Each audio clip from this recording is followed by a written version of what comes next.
Hello friends, welcome to South Indian Culinary YouTube channel. இன்னைக்கு நம்ம சுவையான அரிசி முறுக்கு வத்தல் எப்படி செய்யறதுன்னு பார்க்கலாம்.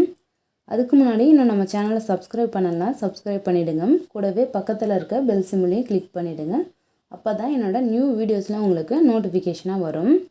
வாங்க இப்போ இதை எப்படி செய்யறதுன்னு பார்க்கலாம். இப்போ நான் வத்தல் செய்யறதுக்கு பச்சை அரிசி 2 கிலோ நல்லா கழுவி காய வச்சு எடுத்துருக்கேன். இப்போ இதில் தண்ணி ஊற்றி ஊற வச்சிடலாம். நம்ம கழுவி காய வச்சு எடுத்தோம்னா ஸோ அது ஈஸியாக உடஞ்சிரும். ஸோ நம்ம கஞ்சி காசுறதுக்கு ஈஸியாக பொங்கி வந்துடும். அது நல்லா சாஃப்டாக ஒரு 10லேருந்து 15 நிமிஷத்துலேயே நல்லா குழஞ்சி வந்துடும். வாங்க இதை எப்படி இப்போ பண்ணுறதுன்னு பார்க்கலாம். இப்போ நான் 2 கிலோ அரிசி எடுத்துருக்கேன். 1 கிலோ அரிசிக்கு 2 லிட்டர் தண்ணி வைங்க. பத்தலைன்னா கூட நம்ம அப்புறமா ஆட் பண்ணிக்கலாம். பாருங்கள், நல்லா தண்ணி இந்த அளவுக்கு கொதித்து வரணும். நல்லா பபுள்ஸ் வர அளவுக்கு தண்ணி நல்லா காஞ்சுதுன்னா நம்ம அரிசி போட்ட உடனே சீக்கிரமாக பொங்கி உடனே வெந்துடும். அப்படி இல்லைன்னா அரிசி அப்படியே அடியிலே இருந்துடும், அடி பிடிச்சிக்கும். ஸோ அதனால் பச்சரிசின்றதுனால தண்ணி நல்லா காஞ்சி வந்தோடனே நீங்கள் அரிசி போடுங்க. அப்போ தான் சீக்கிரமாக வேகும். பாருங்கள், நல்லா பொங்கி வந்திருக்கு. இப்போ இதில் நம்ம தேவையான அளவுக்கு உப்பு சேர்த்துக்கலாம். பாருங்கள், உப்பு உங்களுக்கு எவ்வளோ தேவைப்படுதோ அந்த அளவுக்கு சேர்த்துக்குங்க. உப்பு சேர்த்து இதை நல்லா மிக்ஸ் பண்ணி இதை பொங்கிக்கணும். உங்களுக்கு தண்ணி பத்தலைன்னா பக்கத்தில் சுடு தண்ணி எப்பயுமே போட்டு வச்சுக்கோங்க. தண்ணி பத்தலைன்னா தண்ணி சேர்த்து நம்ம இதை நல்லா கட்டியாக பொங்கிக்கணும். பாருங்கள், இந்த அளவுக்கு இருக்கணும். ரொம்பவும் தண்ணியாகவும் இருக்கக்கூடாது, ரொம்பவும் கெட்டியாகவும் இருக்கக்கூடாது. நல்லா கரெக்டான தண்ணி வச்சு இதை இது மாதிரி கிண்டி எடுத்துக்கோங்க. நல்லா எல்லாமே வெந்துடணும். வெந்த பிறகு இதில் இப்போ நம்ம பச்சை மிளகாய் நான் அரைச்சி வச்சுருக்கேன், அது சேர்த்துக்கலாம். நான் இதில் 10லேருந்து 15 மிளகாய் இருக்கும் நான் அரைச்சி வச்சுருக்கேன். உங்கள் காரத்துக்கு ஏற்ப சேர்த்துக்குங்க. இது சேர்த்துட்டு இதோட சீரகம் சேர்த்துக்குங்க. சீரகம் எடுத்து நல்லா கையால் கசக்கி சேர்த்துக்குங்க. இது ஒரு 2 to 3 டேபிள் ஸ்பூன் அளவு கூட சேர்த்துக்குங்க. சூப்பராக இருக்கும். இதை சேர்த்து நல்லா மிக்ஸ் பண்ணுங்கள். இதோடவே பெருங்காயத்தூளும் சேர்த்துக்குங்க. பெருங்காயத்தூள் சேர்த்தாலும் ரொம்பவே நல்லது, நல்லா வாசனையாகவும் இருக்கும். பெருங்காயத்தூள்லாம் சேர்த்து இதை நல்லா இந்த அளவுக்கு மிக்ஸ் பண்ணணும். பச்சை மிளகாயெல்லாம் சேர்த்து வேக வைக்கணும்னு அவசியம் கிடையாது. அந்த சூடில் நல்லா கிண்டி விட்டுட்டு நல்லா ஆற வச்சு இதை வத்தல் போட்டுடணும், அவ்வளோதான். பாருங்கள், இப்போ வத்தை போடுறதுக்காண்டி நான் முறுக்கச்சி எடுத்திருக்கேன். அதில் நல்லா பெரிய ஓட்டை இருக்கிறதா எடுத்திருக்கேன். இப்போ இதில் நம்ம கொஞ்சம் கொஞ்சமாக சேர்த்து நம்ம இதை எப்படி சுற்றுறதுன்னு பார்க்கலாம். ரொம்பவே ஈஸி.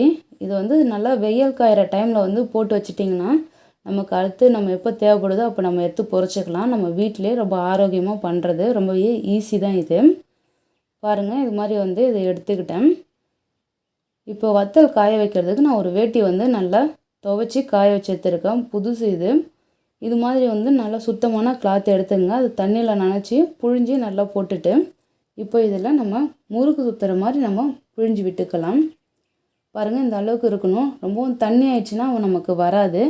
ரொம்ப கெட்டியாக இருந்தாலும் நம்ம புழியறது ரொம்ப கஷ்டமாக இருக்கும். ஸோ இது மாதிரி நல்லா மீடியமாக செஞ்சுக்குங்க.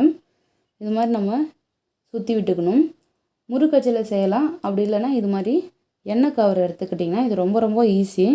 எண்ணெய் கவரில் செய்யும்போது ரொம்ப நிறையா அரிசி இது கொள்ளும், அந்த பச்சரிசி சாதம். அதனால் ஈஸியாக நிறைய போட்டு கடகடன்னு நம்ம ரொம்ப ஈஸியாக புழிஞ்சு எடுத்துடலாம். பாருங்கள், இது மாதிரி இது ஃபுல்லாக போட்டுட்டு இது கார்னரில் ஒரு பக்கத்தில் சின்னதாக ஓட்டை போட்டுக்கணும். ரொம்ப பெருசாக போடக்கூடாது. சின்னதாக மீடியம் சைஸில் ஒரு ஓட்டை போட்டுட்டு நம்ம அது வழியாக நம்ம பிழிஞ்சு விட்டுடலாம். பாருங்கள், இது மாதிரி போட்டு எடுத்துக்கணும். இது மாதிரி நம்ம பிழிஞ்சோன்னா அழகாக இதுவும் வந்துடும். பாருங்கள், முறுக்கு ஷேப்பில் நம்ம பிழிஞ்சு விட்டுக்கலாம். அப்படி இல்லை இது மாதிரி முறுக்கு ஷேப்பில் பிழியறது ரொம்ப கஷ்டமாக இருக்குன்னா நீங்கள் இது மாதிரி நீட்டாக நம்ம இழுத்து விட்டுக்கலாம். இது ரொம்ப ரொம்ப ஈஸி. ரொம்ப பெருசாக போட்டோன்னா நல்லா வத்த பெருசாக வரும். இது சின்னதாக நான் மீடியம் சைஸ் போட்டிருக்கேன். இது மாதிரி பாருங்கள், இந்த ஒரு வேட்டி ஃபுல்லாகவே நான் போட்டிருக்கேன். இது காயறதுக்கு ஒரு 2 நாள் ஆகும். நல்லா வெயில் காஞ்சினா ஒரு நாளே காஞ்சிரும். நீங்கள் 2 நாள் காய வச்சு எடுத்தோன்னா போதும், சூப்பராக காஞ்சிரும். பாருங்கள், நல்லா காய வச்சுட்டேன். இப்போ இதை எப்படி எடுக்கிறதுன்னு பார்க்கலாம். நம்ம இதை நம்ம அப்படியே எடுத்தோம்னா உடஞ்சி வரும். நமக்கு முழு முறுக்கு அப்படியே வராது. ஸோ அதனால் இதை நல்லா பின்பக்கம் தொடச்சிட்டு இதில் தண்ணி தெளித்து நம்ம எடுக்கும்போது ரொம்பவே ஈஸியாக வந்துடும். லைட்டாக தண்ணி தெளிச்சுக்குங்க. தண்ணி தெளித்து அப்படி உதறி விட்டாலே நம்ம வத்தல் ஃபுல்லாகவே கொட்டிக்கும். ஸோ பாருங்கள் நான் எப்படி பண்ணுறேன்னு. இது மாதிரி பின் சைடு தண்ணி தெளித்து விட்டுக்கணும். தண்ணி தெளித்து ஒரு 2 நிமிஷம் இருந்திங்கன்னா அது அப்படியே ஊறிடும். இப்போ பாருங்கள் எப்படி எடுக்கிறதுன்னு. ஈஸியாக வந்து முறுக்கு அதுவாக வந்துடும். அவ்வளோதான் பாருங்கள், உடையாத வருது. இது மாதிரி தான் எடுக்கணும். இது பாருங்கள், முறுக்கு நல்லா உடையாமல் நம்ம எப்படி எந்த ஷேப்பில் பண்ணமோ அது மாதிரியே கிடச்சிருக்கு. இது மாதிரி எல்லாமே நான் எடுத்துட்டேன். இப்போ எடுத்த முறுக்கையும் நீங்கள் நல்லா காய வச்சுருங்க. நம்ம தண்ணி தெளித்து எடுத்ததுனால இது ஒரு வாட்டி நல்லா ஒரு நாளைக்கு காய வச்சு எடுத்துட்டிங்கன்னா நல்லா மொறுமொன்னு சூப்பராக இருக்கும்.